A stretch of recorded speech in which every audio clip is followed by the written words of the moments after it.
when I was in elementary school, we had full-time music, we had full-time PE, we had a full-time certified librarian, we had a band teacher.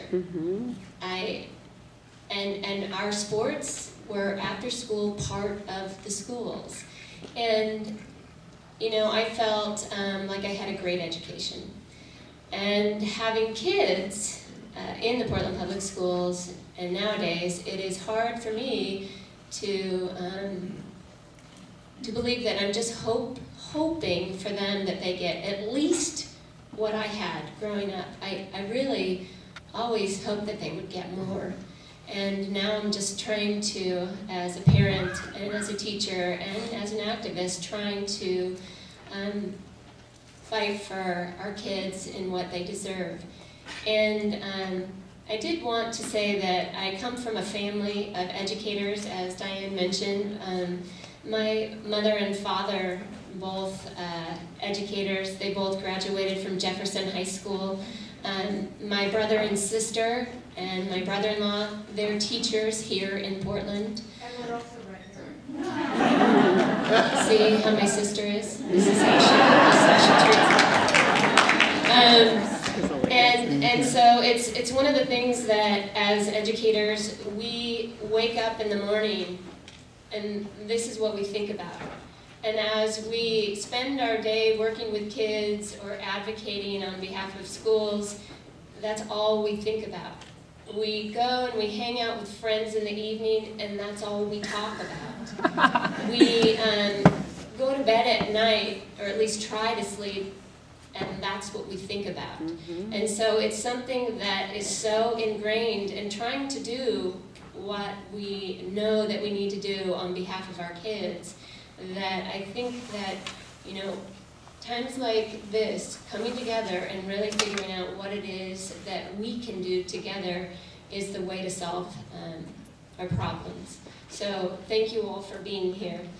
As the representative for our Portland Association of Teachers, I think that it's really important that you hear what it is that we believe. And there's a lot of rhetoric in media about teachers' unions and what they believe in, but these are some of the things that we believe in. We're working on a research-based document on what it is we believe on behalf of our kids. And this is just some of it. We believe that kids all deserve to reach their full potential. We believe in teaching the whole child that kids deserve a well-rounded education, that every student, no matter which part of the city you live in, should have a multitude of opportunities to explore, not just math and reading, that all kids should have arts instruction, music instruction, librarians to promote literature and media literacy,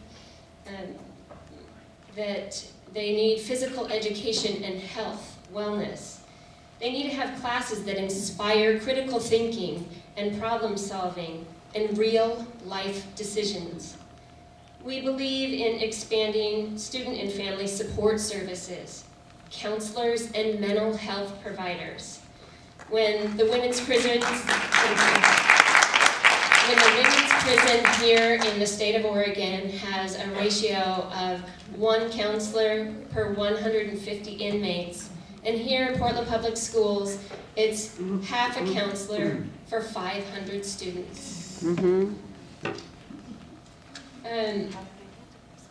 We also knowing that there needs to be a recognition that poverty the growing poverty is a serious concern in our communities, and because of that, it directly affects the schools in our school setting and how we teach. We believe in partnering with parents and communities to have more local control of our schools, more of a bottom-up approach, and create a vision, a real vision in each of our schools. And we believe in respecting and retaining highly trained professionals, that teachers need to have adequate planning time and so they can prepare lessons, the teachers need to have meaningful professional development, and they need to have manageable class loads so they can really get to know the students and get to meet the needs of the individual students. These are some of the things that we believe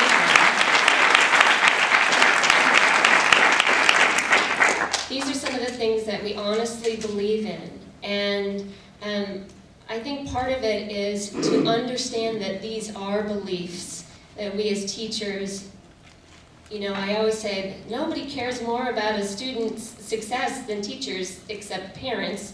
But, I mean, we have it hurts us almost as much when kids don't succeed. But we want them to reach their full potential. So there are things that come into play. I'm looking at the time because I know a lot of you are going to ask questions. When we look at policy, we want to make sure that policies don't drive what's happening on the ground, that the policy should actually embrace and encourage what we're trying to do on behalf of kids. I only bring that up as an example because we have Swan Island that is in Portland, and there's 42,000 jobs that's there in the manufacturing industry, and they're having to go look elsewhere, outside of our state, to find qualified workers. And we have so many amazing kids that are so talented at using their hands, so talented at putting together, they would be great at trades, yet those things have been cut, and we're missing that opportunity to connect with those natural partners because of policy and requirements. There's a lot of talk about data, and as teachers we use data all the time.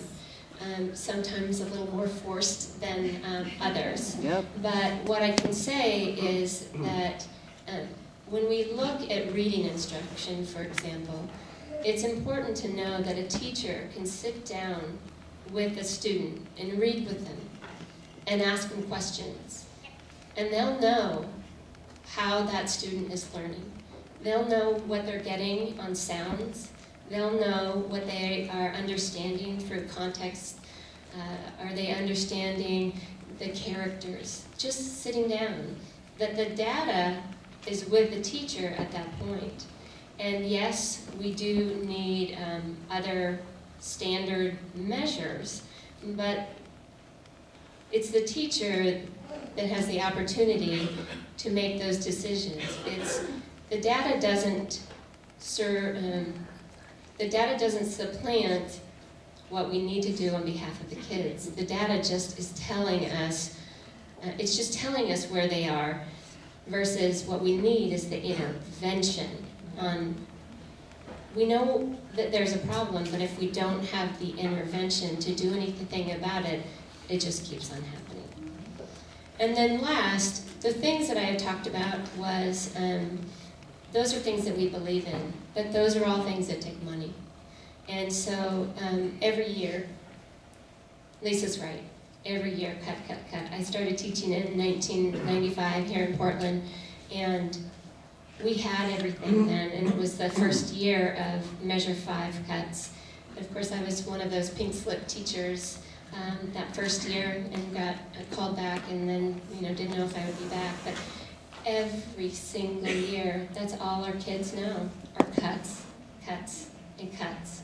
And most recently, I went into, thanks to Don Gavitt and his student leadership class, I went in there and I asked them if they had a time where they saw add-backs, that there wasn't cuts. And not one of them raised their hand. They only know cuts. So I think it's time that we have to turn this around on behalf of our kids. So thank you very much.